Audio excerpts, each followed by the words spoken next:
Ini sebenarnya apa ya? Seperti makanan itu ditaruh pada orang yang lidahnya cocok, ya cocok di putusan ini. Ya ini gimana itu hukumnya? Kan ini bukan presiden yang melaksanakan, tapi ini adalah Mahkamah Konstitusi. Kita harapkan kan masyarakat, ya, termasuk capres cawapres yang ada ini mendorong itu, gitu kan, sebagai sebuah ya indikator dari sikapnya bahwa dia akan anti korupsi. Begitu. Karyawan Indonesia, potensi karya yang menentukan, berhasilnya cita-cita, proklamasi 45, sebagai pengabdi pada Tuhan dan umatnya, berdharma, berbakti, beramal.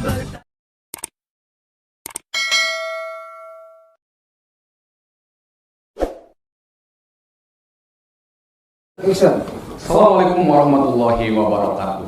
Waalaikumsalam warahmatullahi wabarakatuh. Pemirsa TV Suara Kekayaan, kita akan podcast lagi. Sekarang kita akan membahas mengenai polemik putusan Mahkamah Konstitusi dan pemilu presiden tahun 2024. Maju terus. Oke. Kita sekarang ada narasumber. Yang pertama yaitu Ketua Umum Soksi, Bapak Insinyur Ali Wongso Sinaga. Selamat sore, Bang. Selamat sore. Sehat terus, Bang.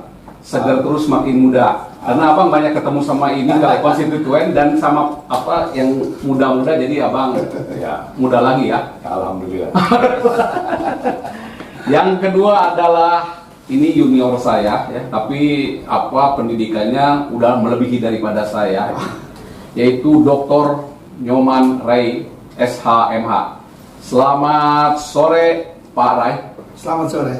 Nah, ini ahli tata negara, juga ahli administrasi negara, dan akademisi, juga advokat. Sekarang ini apa putusan Mahkamah Konstitusi nomor 90/2021 tahun 2023 itu menjadi polemik yang luar biasa. Bahkan TV itu TV mainstream itu hampir tiap menit membicarakan masalah ini. Apalagi sekarang sedang berlangsung sidang kode etik yang dimohonkan oleh beberapa advokat, beberapa organisasi mengenai putusan tersebut, karena ini dianggap melanggar etika. Saya mencatat dari putusan tersebut ada beberapa yang memang kita harus sikapi, betul atau tidak nanti mungkin dari para pakar. Catatan pertama yang saya bisa berikan yaitu perkara nomor 1 mengenai pemohonnya. Apakah pemohonnya seorang mahasiswa itu punya legal standing atau tidak menurut hukum konstitusi kepada terhadap permohonan tersebut, sehingga permohonan tersebut bisa dikabulkan. Kedua, bahwa adanya ultra petitum di mana permohonan melebihi keputusan melebihi daripada yang dimohonkan, yaitu yang bunyinya itu adalah begini. Sebenarnya pada permohonan itu bunyinya itu adalah sepanjang berusia paling rendah 40 tahun bertentangan dengan Undang-Undang Dasar Republik Indonesia tahun 1945 secara bersyarat dan tidak mempunyai kekuatan hukum mengikat sepanjang tidak dimaknai dengan dan seterusnya, atau berpengalaman sebagai kepala daerah di tingkat provinsi maupun kabupaten garis miring kota. Itu yang dimohonkannya itu. Tetapi ternyata putusannya itu adalah berusia paling rendah 40 tahun. Jadi ini ada berusia paling rendah 40 tahun bertentangan dengan Undang-Undang Dasar 1945, tidak mempunyai kekuatan hukum mengikat sepanjang tidak dimaknai paling rendah 40 tahun atau pernah atau sedang menduduki jabatan. Nih yang dilebihkannya dari permohonan yang dipilih melalui pemilihan umum termasuk pemilihan kepala daerah. Itu yang dilebihkannya, itu yang yang beredar sekarang ini mengenai kelebihan jadi ultra petitanya di sana, ya. Kedua, bahwa hakim kan harusnya hakim MK itu tidak membuat frasa baru, artinya tidak membuat klausal baru dalam putusan tersebut. Tetapi ternyata hakim itu membuat selanjutnya dalam nomor 4 itu dia sebutkan, maka pasal 169 huruf Q Undang-Undang Nomor 7 Tahun 2017 tentang Pemilu selengkapnya berbunyi paling rendah 40 tahun atau pernah sedang menduduki jabatan yang dipilih melalui pemilihan umum termasuk kepala daerah. Nah itu frasa baru ya. Jadi itu udah jadi pasal itu. Nah, terus keempatnya sebenarnya setelah kita baca dan lihat dari putusan MK itu, ini yang dissenting opinion itu sebenarnya ada 6 orang. Yang menyetujui pas itu adalah 3 orang. Yang menyetujui itu Usman. Hakim yang menolak itu yaitu Wahidudin Adam, Saldi Isro, terus Arif Hidayat dan Suhartoyo. Nah, ada 2 hakim ya, yaitu Eni Nurbaningsih dan Dani Lusmi, menyatakan berusia paling rendah 40 tahun atau berpengalaman sebagai gubernur. Jadi tidak ada wali kotanya segala macam. Artinya itu kan tidak sama kan ya. Yang kelima, adanya konflik interest, yaitu Anwar Usman itu adalah ternyata atau dapat diduga atau kebetulan atau sebenarnya bisa saja kan itu kan, sebenarnya juga bisa bahwa dia itu adalah merupakan paman Gibran Rakaning Raka. Kenapa terjadi konflik interest dengan Gibran? Karena dalam permohonan itu disebutkan oleh pemohon bahwa Gibran itu adalah merupakan idola katanya. Itu ada dalam permohonannya itu. Meskipun memang dalam putusannya tidak dimasukkan seperti itu. Gitu. Jadi ada keterkaitannya ya. Nah, jadi kan dengan demikian maka kan itu bertentangan dengan ajas hukum yang bernama nemo iude ius causa sua. Artinya hakim itu tidak boleh mengadili terhadap dirinya sendiri atau yang terkaitan dengan diri sendiri, memeriksa, menguji dan memutus ya. Nah, sekarang ada lagi yang keenam. Kenapa KPU itu kok menerima pendaftaran daripada Gibran dan Prabowo untuk daftar ke KPU? Padahal PKPU, Peraturan Komisi Pemilihan Umum Nomor 19 Tahun 2023, khususnya pasal 13 ayat 1 huruf Q, yang menyatakan jadi saat ini belum dirubah, tetap masih 40 tahun yang harus menjadi calon presiden dan wakil presiden. Nah, yang ketujuh, ya ada 7, dan perkara ini pernah dicabut. Pada waktu itu pernah dicabut, kemudian dimasukkan kembali. Dan memasukkannya, ini anehnya, memasukkan gugatannya itu diterima pada hari Sabtu dan oleh Pamdal. Diterima oleh Pamdal. Padahal dalam hukum acara kan harusnya diterima oleh kepanitraan dan hari Sabtu, gitu loh. Oke, yang pertama saya ke Bang Ray dulu. Bagaimana secara hukum melihatnya dari Bang Ray sebagai ahli tata negara, sebagai advokat dan sebagai akademisi? Ya, saya jawab dulu berkaitan dengan putusannya. Ya. Putusan itu terima tidak terima kita harus mengaminkan, suka tidak suka ya. Kita harus terima bahwa itu bagian dari produk hukum yang harus ditaati. Termasuk dalam hal ini yang memberikan peluang kepada salah satu calon wakil presiden bisa mendaftarkan diri di KPU. Terlepas argumentasinya bahwa dia belum mencapai umur 40. Tapi diksi itu kan ada syarat lain yang mewajibkan boleh, dengan catatan dia sudah berpengalaman memimpin. Nah, ini artinya secara hukum dia bukan anak haram didaftarkan jadi wapres. Karena dasar hukum itu dari keseluruhan putusan itu kan, kita melihat dari keseluruhan putusan ya. Itu dulu. Oke. Terkecuali tanpa ada putusan Mahkamah Konstitusi yang mengubah frasa tadi. Ya, tanpa ada itu baru dinyatakan bahwa dia cacat hukum dalam pendaftaran sebagai wakil presiden. Ya, Tanpa ada perasa. tambah. Nah, yang kedua berbicara tentang dianggap konflik of interest terhadap hakim, salah satu hakim yang berhubungan. Di dalam undang-undang Mahkamah Konstitusi, hakim dapat mengundurkan diri apabila dia sedang menangani perkara yang berhubungan langsung, hubungan darah ke atas, ke bawah, ke samping, ke kanan. Ya. Pertanyaannya, apakah hakim itu berhubungan darah dengan pemohon? Tidak. Karena pemohon itu bukan kuasa, bukan representasi dari Gibran. Tapi walaupun dalam materinya dia menyinggung soal Gibran, itu mungkin hanya salah satu contoh. Gitu. Sehingga hak konstitusional dilanggar itu bukan Gibran sebenarnya, tetapi pemohon itu sendiri sebagai warga negara yang boleh mengajukan salah satu warga negara.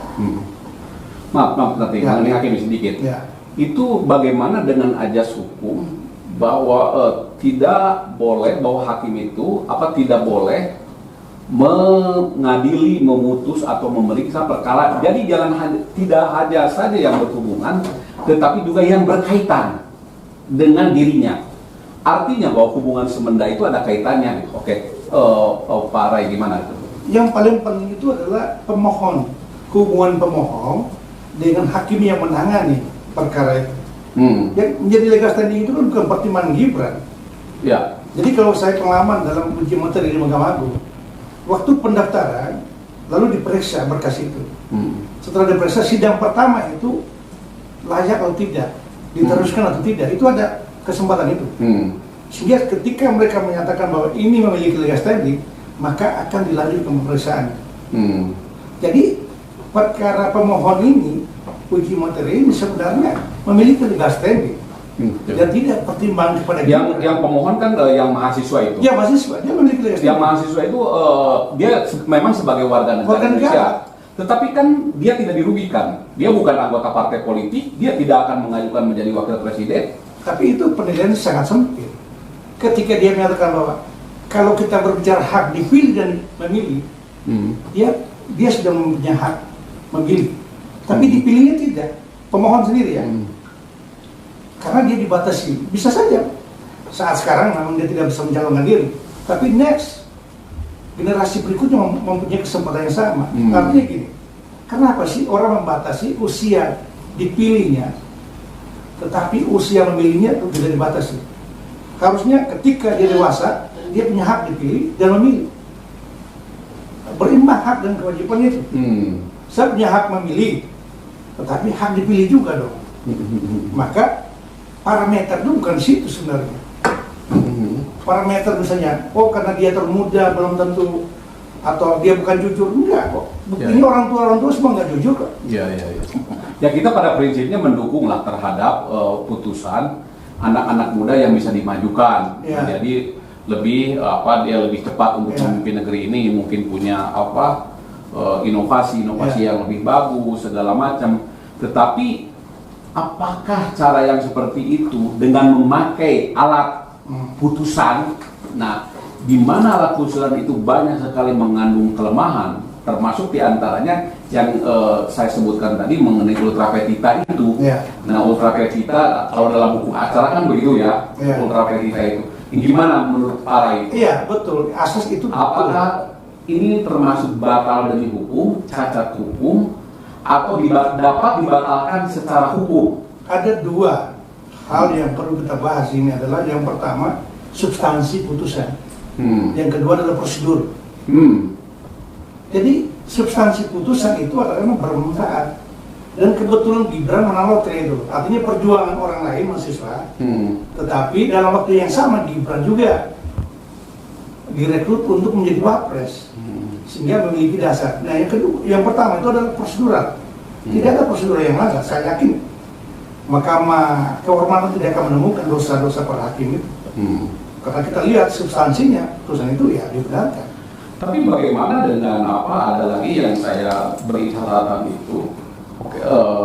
Oke lah kalau itu semuanya bisa diakui dan bisa dibenarkan. Tapi kalau ultra petita pasti itu tidak bisa dibenarkan secara hukum acara lah ya. bisa dibatalkan secara hukum, bisa tidak sah secara hukum atau batal demi hukum kan, karena ultra etika itu kan. Nah, dalam hukum perdata, karena ini hukum acaranya mungkin hampir sama dengan itu ya. Nah, ini seumpama dia ini hakim Daniel dan Eni itu dia tidak menyebutkan mengenai dipilih secara pemilihan umum dan berpengalaman sebagai wali kota. Dia hanya menyebutkan sebagai gubernur. Artinya itu kalau dari komposisi itu menjadi 6-3. Jadi 3 yang menyetujui, 6 yang tidak, harusnya 6 yang tidak menyetujui. Kenapa diputuskan jadi dikabulkan gitu? Bisa dilihat itu di dalam 90 itu. 9 PO 921 tahun 2023 itu. Gitu, gimana nih? Iya. Gimana Bang? Memang di dalam hakim itu adalah terima, tidak terima, itu adalah putusan demokrasi, artinya suara terbanyak. Iya. Kalau kita melihat itu harusnya 5/4 ya. Iya. 5/4. Ini kan 93 ini. Ya. Kalau ini 63. Iya, 63. Ada dua, Iya, Pak, silakan. ada 2 dari 6 itu yang bisa dikategorikan. Iya, Pak. Masuk ke yang 3, Iya. sehingga menjadi 5/4.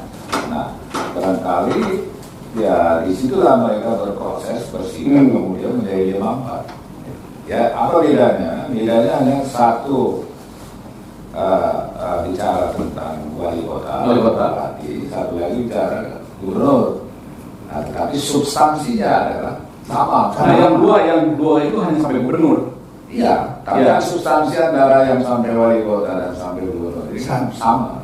Cuma beda di wali kota bupati, yang satu di gubernur. Tapi putusan itu dalam amarnya dinyatakan wali kota.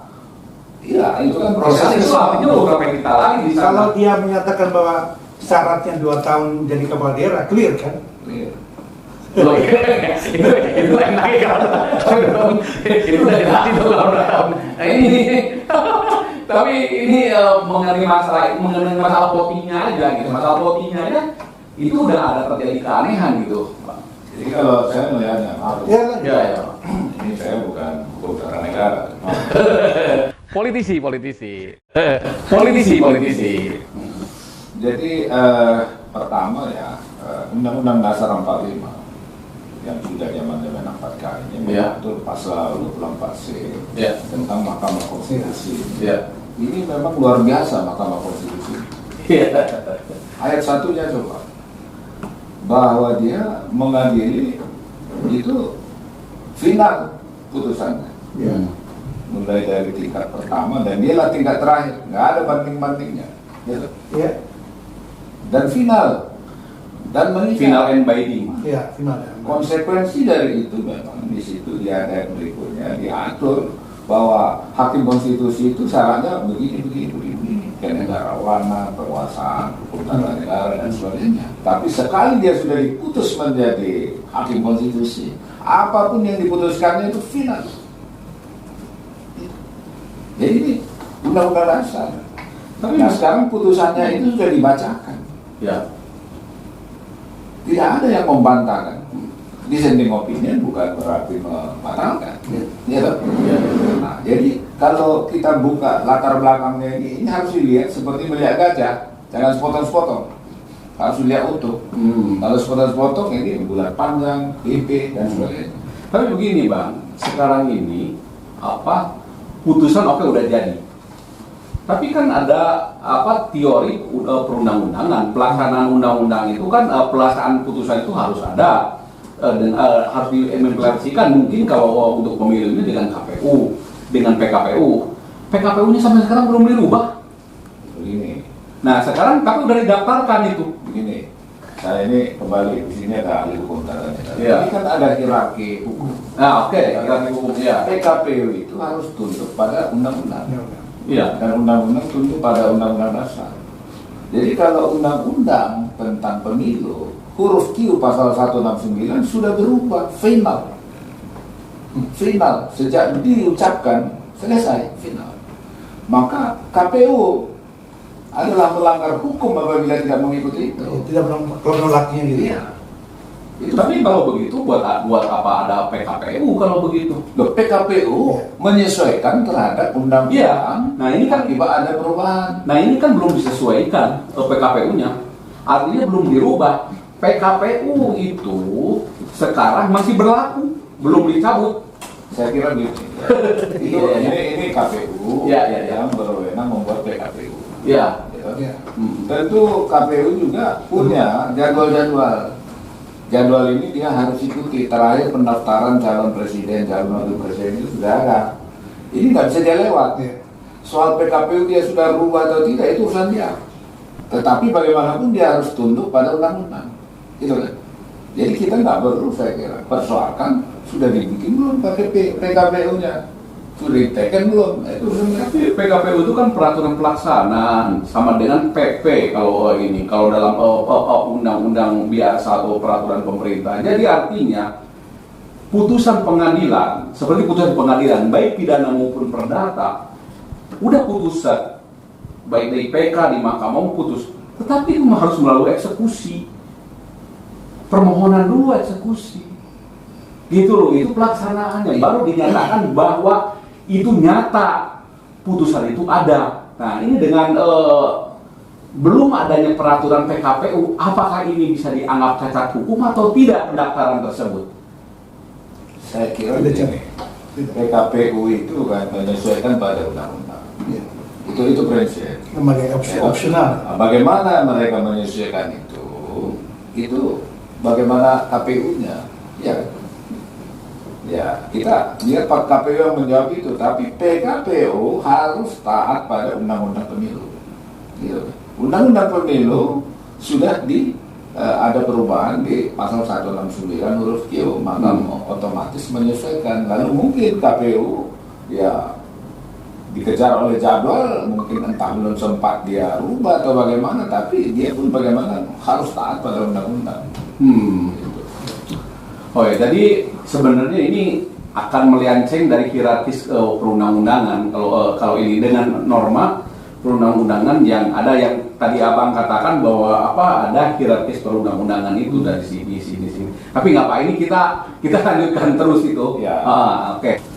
Terus bagaimana bang nih? Kalau seumpamanya sekarang kan ada sidang etik itu. Nah, sidang etik terhadap hakim-hakim itu. Bagaimana nasib daripada putusan itu kalau seumpamanya MK itu memutuskan bahwa hakim itu bersalah dan putusan itu ternyata mengandung mengandung cacat hukum. Sekarang bagaimana dengan pendaftaran daripada Gibran tersebut yang notabene kan dia belum mencapai 40 tahun usia. Gimana Bang? Dari segi politik. Ini, saya jawab dulu atau? Iya. Oke. Ini menjadi ini sebenarnya apa ya? Seperti makanan itu ditaruh pada orang yang lidahnya cocok, ya cocok di putusan ini. Kalau ada yang merasa bahwa tidak cocok, ya ditolak. Tapi ini kan bukan seperti itu. Interpretasinya tidak seperti itu. Makanya saya bilang tadi, terima tidak terima, suka tidak suka memang harus terima. Makanan ini sudah ada saja. Disebut cacat hukum? Tidak, kita belum bisa buktikan bahwa itu cacat hukum. Yang diperiksa Mahkamah Kehormatan saat ini adalah tentang perilaku hakim, kode etiknya, tidak substansi pada putusannya. Ya, memang itu karena dia tidak berwenang untuk menilai putusannya. Bukan tidak sama sekali berwenang itu. Hanya tentang prosedurnya. Prosedur